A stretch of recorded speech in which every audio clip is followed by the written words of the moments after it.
Good Morning Business. Le débat.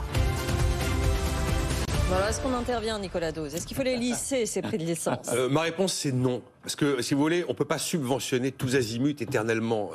On ne peut pas aller jusqu'à nationaliser le pouvoir d'achat. Après, c'est vrai que les carburants, c'est probablement le prix un peu le plus inflammable. D'ailleurs, pour une raison un peu psychologique, c'est que lorsque vous faites le plein de votre voiture, vous voyez votre porte-monnaie se vider sous vos yeux. Alors autrefois, c'était un truc qui tournait. Maintenant, ce sont des chiffres numériques. Mais c'est psychologiquement très palpable. Et puis en plus, c'est du hebdomadaire. Hein. Voilà.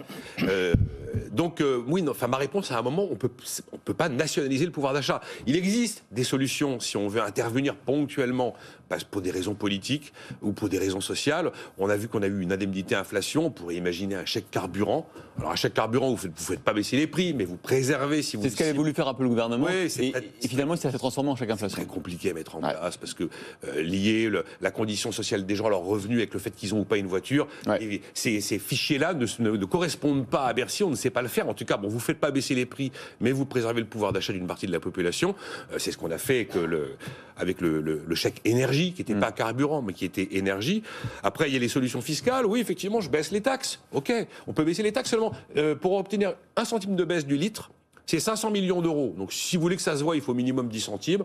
C'est 5 milliards d'euros. Et puis, de toute façon, ça sert à quoi? Vous basculez une facture payée par l'automobiliste vers le reste de la population, y compris la population qui n'a pas de voiture.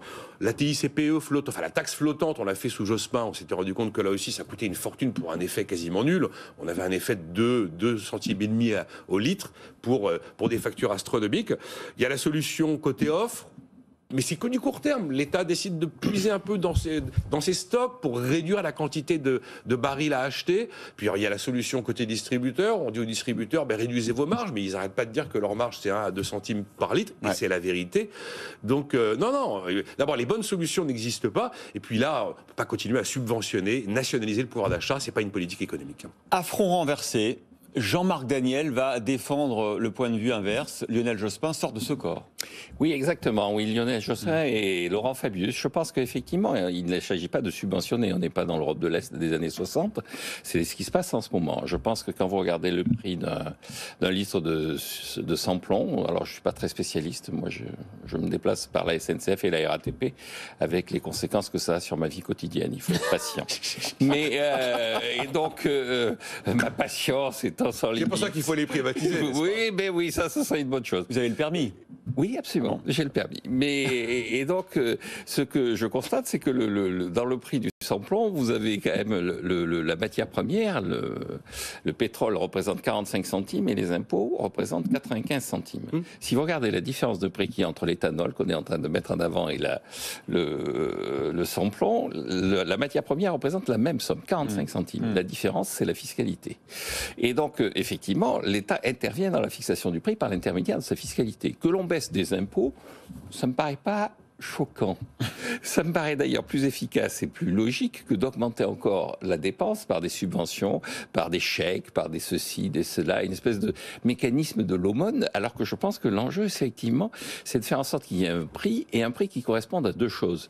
Un prix qui répercute le coût, donc les 45 centimes du coût, et un prix qui répercute une politique, qui est la politique de lutte contre le réchauffement climatique, et donc l'incorporation d'une taxe carbone. Et donc je pense qu'un des enjeux, c'est de déterminer un prix qui soit prévisible dans le temps, qui soit d'une certaine façon un prix qui a comme objectif de déterminer le comportement des gens vis-à-vis de cette consommation pour lutter contre le réchauffement climatique. Et ne pas focaliser sur les yo-yo du prix du pétrole. Et donc il faut qu'il y ait un prix, et la conséquence de ça, à partir du moment où la matière première, elle, fluctue, eh bien il faut que la fiscalité fluctue. Donc effectivement qu'on fasse non plus une TIPP, puisque c'était le nom à l'époque de Fabius et de Jospin, mais une TICPE qui soit une TICPE flottante, avec affiché pour le consommateur, dans le cadre d'une politique qui est une politique de lutte contre les externalités négatives de pollution, un prix en disant voilà, et on est très en deçà de la réalité. Alors là, effectivement, je pense que la montée en puissance de la taxe carbone devrait être un des enjeux, un des objectifs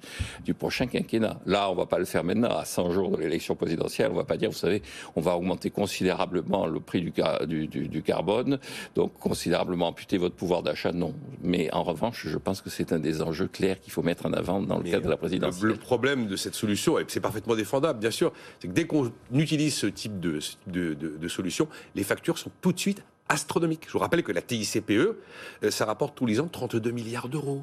C'est 1,5 point de PIB. C'est pas loin de la recette de l'impôt sur les sociétés, mine de rien. Donc voilà, oui, on peut faire ça, mais aujourd'hui, compte tenu de l'état des finances publiques, c'est compliqué. Non, mais là, dans les périodes où effectivement le prix du pétrole baisse, au contraire, on compense. Il faut avoir une vision qui soit une vision en termes de moyen terme et une vision qui ait un objectif clair, c'est l'enjeu climatique. Il s'agit de dire, il y a un enjeu qui est quand même primordial. Merci Jean-Marc Ganiel et Nicolas Dose.